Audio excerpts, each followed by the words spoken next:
Mm. All right, so now we've got some people on. We can get started. So good morning to everyone that's on right now. And thank you for joining us today for our National Jeweler Supplier Spotlight webinar series. Today's webinar is presented by Client Book. Before I turn it over to Ryan from Client Book to get this started, I want to let everyone know that if you have a question, you can put it in our Zoom Q&A box, and Ryan will answer questions as he sees fit throughout the webinar. And also, just so everyone's aware, this session is being recorded and will be available this week on the National Jeweler website. And now I'll turn it over to Ryan. Great. Good morning, everybody. Thrilled to be here with you today to talk about technology and retail, and certainly that's kind of the intersect of my career is those two things. So we'll get into that in a moment, but I'm going to start sharing my screen. I have a presentation for us today. Give me a moment here.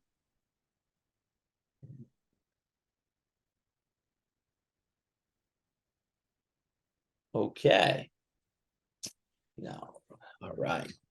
So again, as Emily just mentioned, please fill out some questions along the bottom of the Zoom there. There's a little button that you could pop in and do a question. If we don't have time for the end, I promise I will get back to everybody and answer those questions. But a little bit about Client Book. If you haven't heard of us, you're not using us, but we are a modern CRM built specifically for retail. And that tends to put us in a pretty unique place in that there's lots of CRMs that are out there that service a wide, varied industries. So healthcare, services, there's just tons of businesses out there. And what most CRMs do is they try to put out a system that really can be adopted by all. Our approach was, we think that retailers, jewelers specifically, need things that really matter to a retailer versus somebody that's sitting in an office someday. So we'll go over that today and what that looks like. But Client Book's mission is really to help build long-term relationships with clients, which is what, if you're on this call and you own a retail jewelry store, I'm sure you spend most of your career thinking about your clientele, taking care of them. How do you maximize that relationship, get them coming back, telling friends about your store? And really what that's about is maximizing every sales opportunity for your business. We also think a lot about how do we enable sales associates for success in this modern era of technology, and through the lens of, we want to enable them and scale personalized service. And I think that's the hallmark of independent retailers, is that's what people associate with our brands. So we look at it through a technology perspective of, how do we flame that, kind of grow that flame? How do we push on that competency in stores so we can enhance that part of your business even more? We're quite proud that in just a few short years, we have 11,000 users in Client Book. That's over 1,000, I think it's about 1,300 retailers across the country. And thank you for your trust. We so appreciate it if you're a customer on this call. We love working with you every day and trying to put in great technology to help your business. A little bit about me is, I'm a retailer. I own Corinne Jewelers in Toms River, New Jersey. It's a third generation business. Corinne was my grandmother's name, and that's the where the name comes from there. But I joined Client Book a few years back when they were just coming to market. And I had always looked for great CRMs for my store, and tried out a few that really just didn't fit what I wanted to accomplish. And I was on, my dear friend who's passed, Kate Peterson, had trained me on how to use a physical clienteling book to manage your clients. And I loved it. I really adopted, and my whole store was trained on it. There were just some limiting factors to that, from how to scale. And I met the founders of Client Book, and as soon as they put this technology in front of me, I saw what I would have been looking for. And we had great conversations about what this could possibly do for jewelers. And they invited me to join the company, and I've been doing it ever since. So, but I really do sit at this kind of in between my life as a retailer and my life as chief revenue officer at ClientBook. And for today's purposes, a lot of what I talk about is just really comes from my own experience being in retail for 20 years. And some of the things we'll cover today is the opportunity is really using tech to scale personalization in your stores. We feel like that's the opportunity. Now, the problem is technology adoption.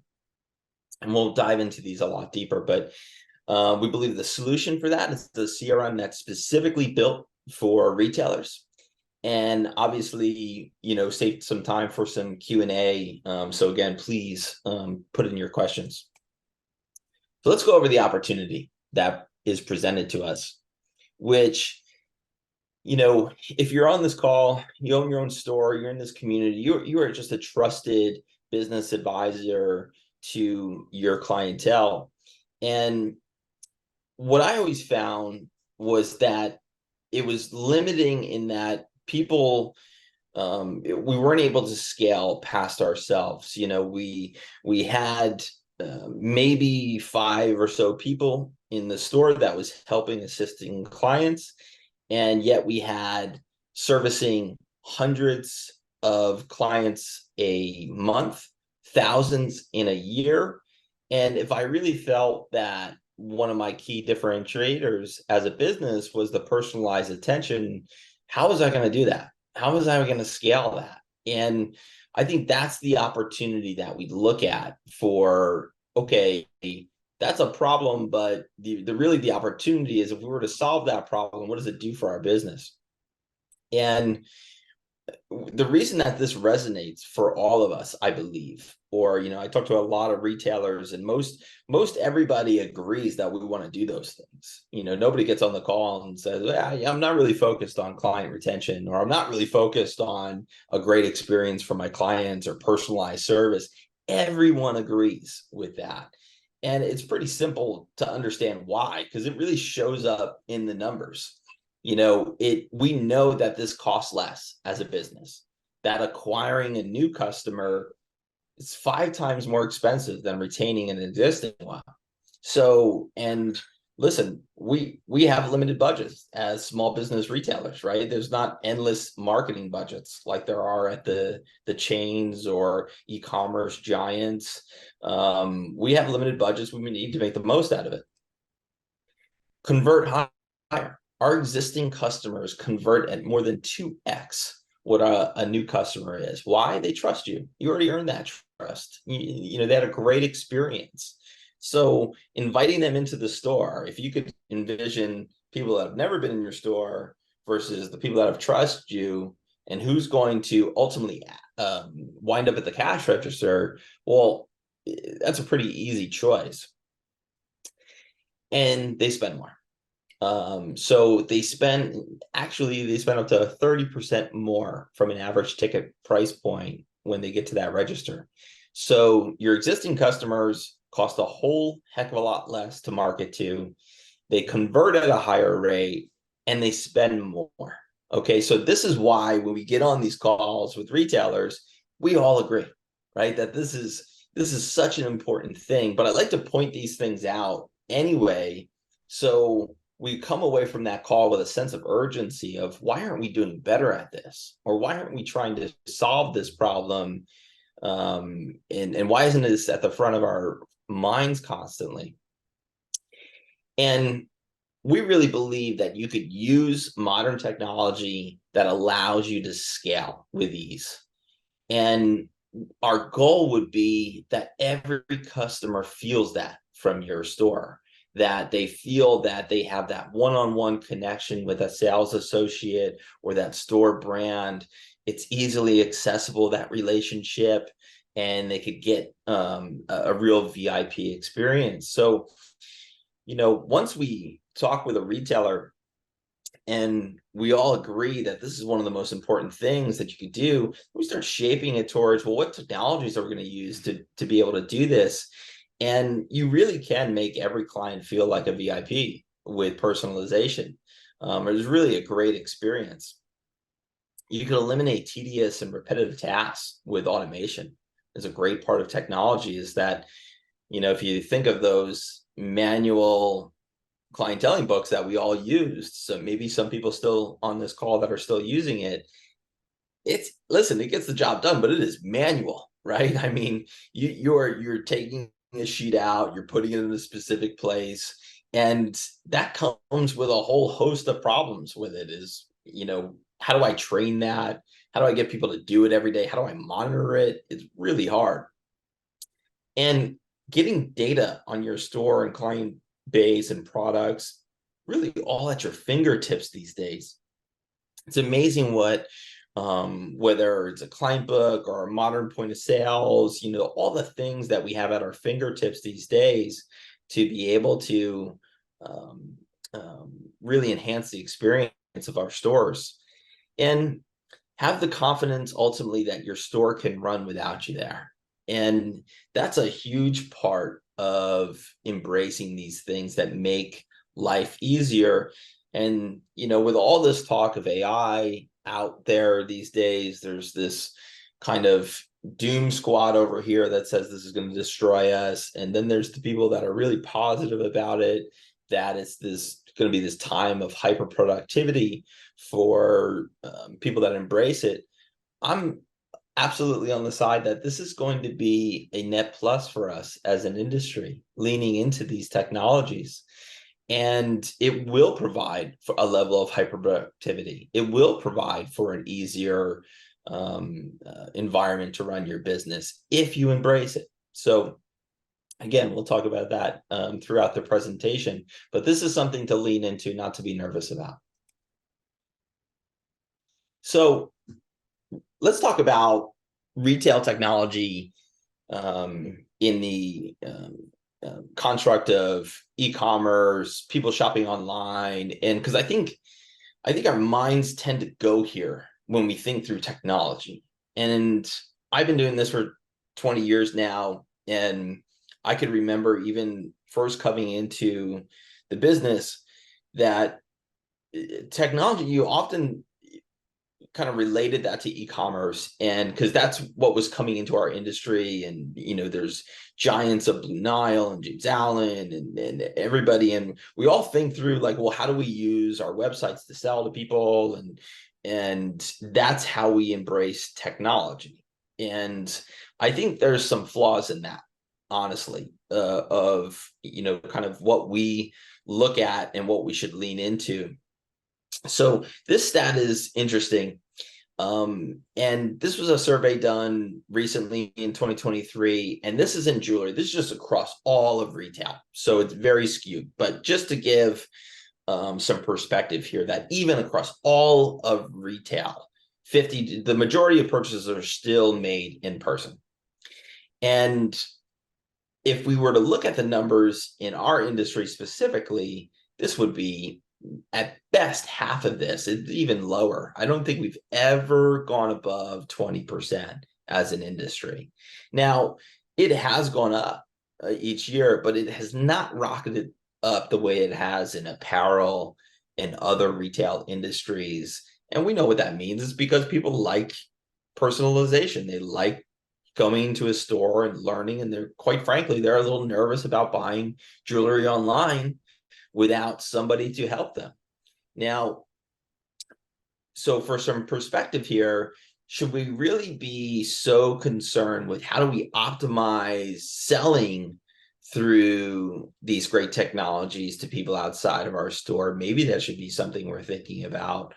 But if all the data is showing us that they want a great in-store experience, what technologies are we using to enhance that in-store experience to get them coming back to that store more often? That's where I tend to think, are we spending enough time on those tools in the industry? And so I wanted to have this slide for a little perspective there. Now, all well and good, we could all kind of agree on those terms. Now we need to talk about the problems that if this was easy, right, everybody would do it. But there's some difficult issues that go on with getting technology used in stores. And if you've been doing this for a while, you've probably been burned by one of these things previously, but let's just go over them a little bit. And I see these are like the big four things that tend to be the stumbling block of technology adoption. First one being resistance to change. I mean, this is the biggest one, is technology can do a lot of great things, but you got to embrace it, and it will be different than what you're doing previously. And quite frankly, just a lot of people have trouble with change. And you bought software tools in the past, and it kind of sat on the shelf, so to speak, at your store, and you say, well, my staff doesn't use technology, and that could be a difficult thing to move past. The learning curve, you might be sitting on this saying, listen, I have a lot of older staff, and they're just rough with technology. The stuff that I have put in, it hasn't been user friendly. They just won't use it. Well, just so we're clear, the biggest makeup of Facebook's audience and engagement tends to be from like 50 to 70 years old. So if they can use the Facebook app and different technologies like that, I think they could use the technologies that you want to put in front of them. You just got to choose the right ones, and it has to be a benefit to them. They need to see that. It can't be busy work or not have the true benefit. But I always push back on well, they're not tech savvy, or I have an older staff, because it's just not true anymore. Don't see a need.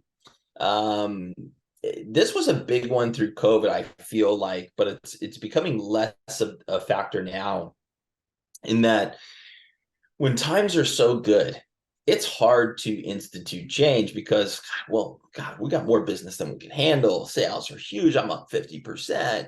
And why do we need to change?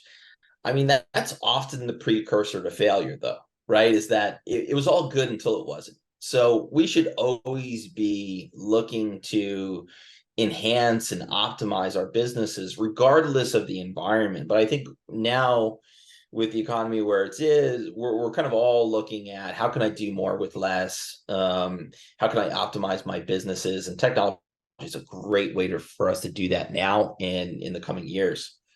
Last one being time to implement. Listen, this is a burden, putting in new technology. What I could say is that there's technologies out there that aren't the burden of replacing your point of sale system, which we all know is just, this is hard. It's great, and we have a lot of point of sale partners, and they do an amazing job, but even they would tell you it's a lot of work. You're learning a new system. So time to implement is certainly something that you'll run into. I think a lot of these things get wrapped up into what kind of a bad state to begin with as they roll through stores. And let me tell you what I mean by that. Spend a couple of minutes here. But what tends to happen is, and we'll use clienteling as the example here, is when we meet with retailers and they all aspire to clientele better, they all want their staff to do it. And when we ask them, well, how would you rate your happiness on what your daily activities are towards that effort? Very few are high. They will hear a lot of things. Well, I have one sales associate that does it, and they're awesome. They do over $1 million, and then we have others that don't, and real mixed bag. And a lot of this, I don't think, falls on the sales associates' capabilities, but rather the environment that they're trying to do this in.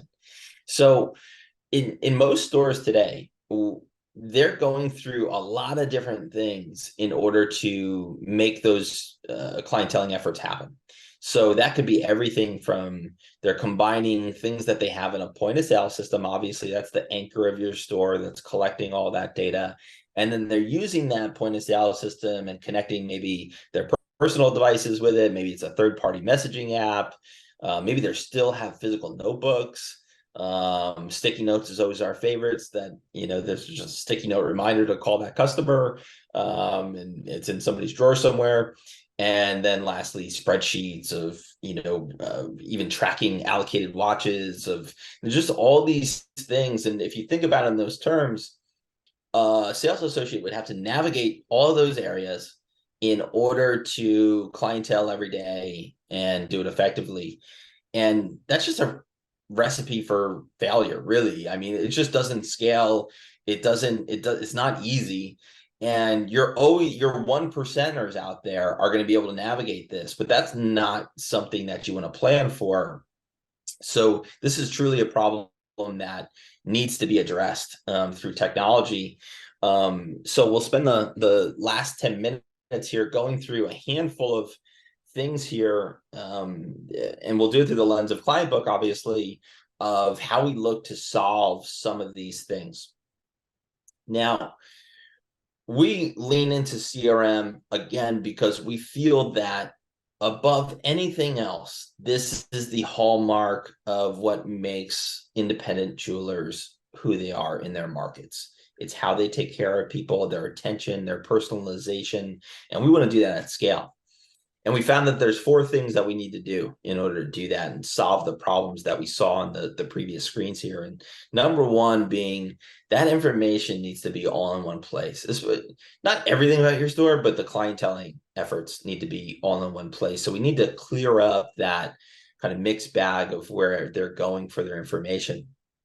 Number 2, make technology easy to use and adopt for jewelry stores. So we look at technology not from we want it to do everything under the sun, but we want it to be really impactful, but we want it to fit in a nice, neat little, easy to use technology that a retail sales associate, knowing that they're on a sales floor for their life, they're not sitting at a desk navigating a complex computer program.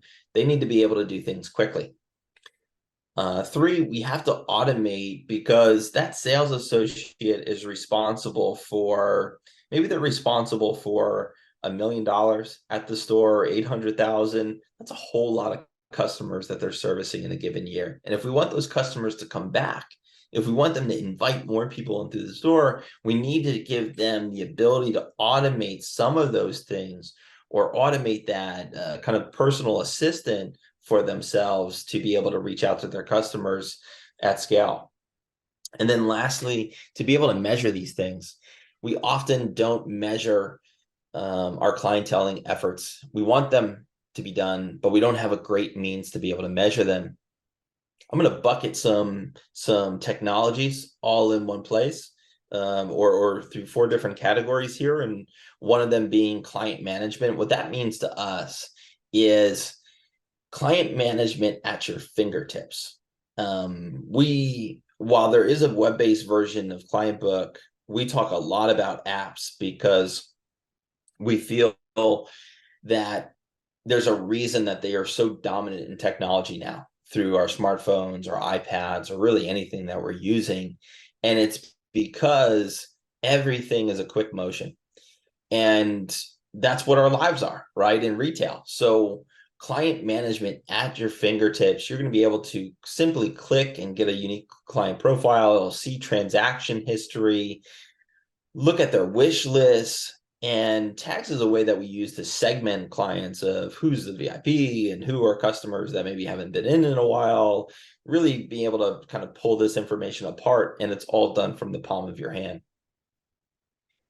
Messaging is obviously this, just big thing in our lives, right? Do people want phone calls or they want messages? Well, that's a pretty easy one for if you're underneath a certain age. I mean, they just don't pick up their phones, right? All they want is text. So we do that in a couple different ways through ClientBook. Obviously, it's optimized for it. It does email, but it's optimized for text because we understand that that's the number one way that they want to be communicated with.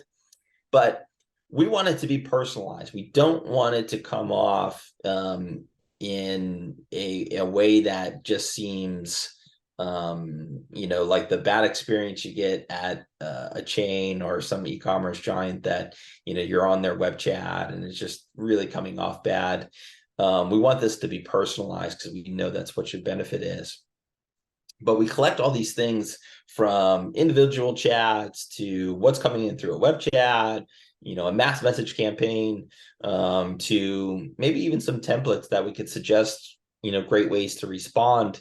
The one thing that isn't on here that I would like to mention is that we can now have suggested responses through our AI interface that allows it to read text messages, to understand certain components about your store, and it will have some suggested responses. It won't send it for you, you will approve it, but the technology out there now is going to get so good to help us optimize these things. Automation, that's another big thing that we talked about previously, but what do I mean by that? Well, I'm going to pick up a few things here to focus on, because I think reviews is the easy one. That's been around for a while. Of course, you should send out as many reviews as you can and collect those. ClientBook does that. We actually do it in a way that's kind of unique in that a lot of ones out there, they're doing it right at point of sale purchase. We have that available, but I usually think that it's a little awkward, and you're able to send out reviews 2 weeks later, a month down the road. If you think about somebody getting engaged in your store and you're asking them for a review, they haven't even proposed yet. So it's a little awkward. So we could do that through automations that there's kind of a time there. But life events, the reason that automation is so important here is just think about how many life events you have collected in your point of sale. And when you speak with your staff about, I want you to reach out for birthdays and anniversaries, of course they should be doing that. But if you only have 5 of them and you have a couple thousand in a given year, how are they ever going to do that at scale? My suggestion would be is you have a certain tier that you have automations towards, that these are the people that you probably wouldn't reach out to in a personalized way. Maybe they've only shopped once in the store. But those are often ignored, and you don't get repeat purchases from there for whatever reason. We don't have the time in the day to give them the same attention that we give to our VIPs. But our whole goal should be to turn them into VIPs. So this automations will help cultivate those things. And relationship-based targeting is something that really comes into play with in our lives, especially around birthdays and anniversaries, is that, well, do you really want to write him that it's his birthday, or do you want to tell his partner that it's his upcoming birthday? And would you like us to send over some ideas? These are some things that could be done through technology now that really just are a great experience from a customer. And once you start doing these things, you're going to get a lot of thank yous from your customer base of, oh my God, thanks for reminding my anniversary. You sent over some suggestions, just a wonderful experience. And sometimes we have the objection of, I don't want to burden my customers or annoy them. Trust me, that's not an annoyance. That's just great service. Talk about teams for a moment. And what does that mean? Well, we think this is a cultural shift. If you become this clienteling powerhouse, it has to be part of your culture. You have to call out certain metrics and get alignment from a team. And one way that we try to do that is to visualize it for you. So we put out leaderboards, and you could see who's clienteling at a very high level. They could see how they rate on their team. I mean, we do that with a lot of different things in retail. Why not do it with this? We do it with sales or vendor performance. Let's do it with clienteling and gamify it a little bit for them and get them excited about it. But it's all about kind of visibility at the end of the day, all of these features. We want that to lift the veil on clienteling and expose it, and then talk about it a bunch. Which means the kind of coming to the last thing here is analytics being our guide. And the quote is, if you can't measure something, you can't manage it. And that is particularly true in our lives. We use it for inventory, we use it for sales performance. We should use analytics towards anything that's truly important to us. So to bring you back to the beginning of this, we know the impact that clienteling could have. They cost less to market to, they convert at a higher rate, they spend more money, and we all decide we're putting effort towards this, we're going to do it. It's important that you have a means to measure that you have the ability to report on these things, to know where you were versus where you're going, and support your staff really with great feedback. So those are the 4 categories that through technology you could actually fix a pretty glaring problem that we saw in the marketplace. And while no technology is perfect, we like to think we're one of the only ones that are addressing this in the unique way that we've done it through our partnerships with various points of sales out there, and through a technology that is really driven through apps to make it as easy as possible for sales associates across the country. I'm going to pause here. Actually, I have one more slide, which is if you aren't a ClientBook user quite yet, we want to throw an offer out there to you. If you go to demo.clientbook.com/NJ, we're going to give you a $50 Amazon coupon just for showing up to the demo. We just want to talk to you about your business. And while I showed you some things here today, our demos really start with what your focus is in the business, what you've tried so far, and then being able to tailor the presentation so that we could really hit home with the technology that we have and how we might address it in your stores. And what could be a better time?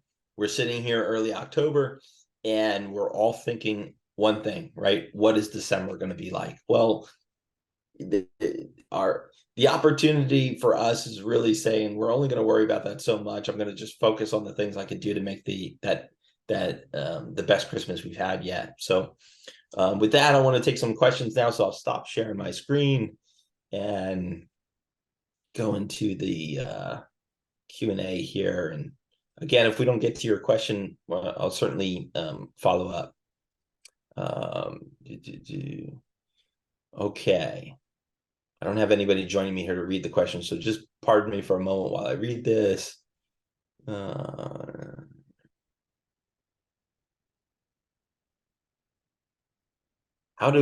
question around opt-ins and how they work, and this is a great question. It's very timely because there's been legislation passed this year that is really limiting. What it wants to do is limit spammy texts coming from, and we all get these, right? It's just random texts, and your UI will probably even ask you, is this spam? And you click yes. So what providers want us to do is to get opt-ins from your people. So ClientBook provides an easy way for you to get people opted in to agree to text messages with you. There's a couple different ways to do that, but this is an important thing for you to do, and we encourage you to do it through a couple different places in the app to grow your opt-in list. And because I think if we want to read the tea leaves a little bit on legislation when it comes to text messaging, it will only get more serious and more kind of standardized that you really do need to have opt-ins. And to answer your question, that'll apply to everything. It won't matter if it's a repair notification or a reach out for their birthday and anniversary. They have to be opted in via text to be able to receive those. Next question here is, what does ClientBook, what can it accomplish beyond the apps available in Shopify? Let me try to understand the question a little bit. Is one, ClientBook does integrate with Shopify. If you have Shopify point of sale, so you should know that. And so Shopify is an amazing system. It's both a point of sale, it's a website, it's all of those. Our interaction with websites really come through web chat, collecting. We believe that people love to preview things online, but ultimately they'd like to talk to somebody about it before making a purchase. ClientBook enables that personalization to be able to happen. And we find that that is a great marriage of those two things that people want. They want to be in front of the computer, but I'd love to chat with my favorite sales associate at Corinne Jewelers. This next question is one that we often get, is how long does it take to get ClientBook up and running? Most of our integrations at this point are done in a matter of days.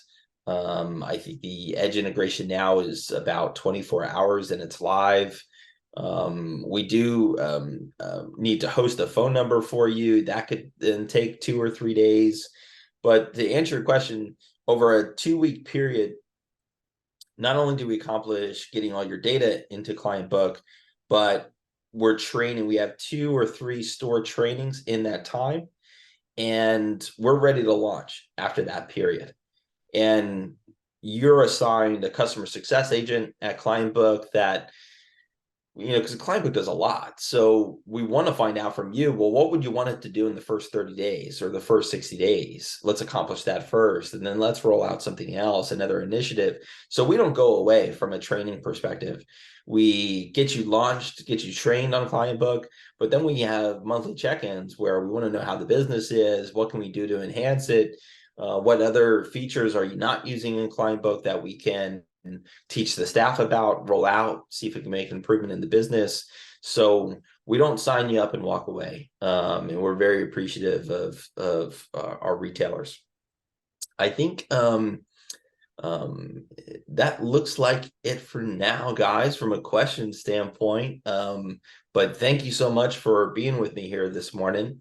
And again, we'd love to see you come to clientbook.com and fill out a form for a personalized demo. And if you had more questions, we could answer it on that call and really walk you through. But overall, I think this is going to be a really exciting time for not just ClientBook technologies, but other technologies that will come along in the coming years. And let's all embrace it in our stores and not look away from it, because let's just embrace it in a way that can help us the most through our personalized service. So I want to thank everybody for coming today, and we will see you soon.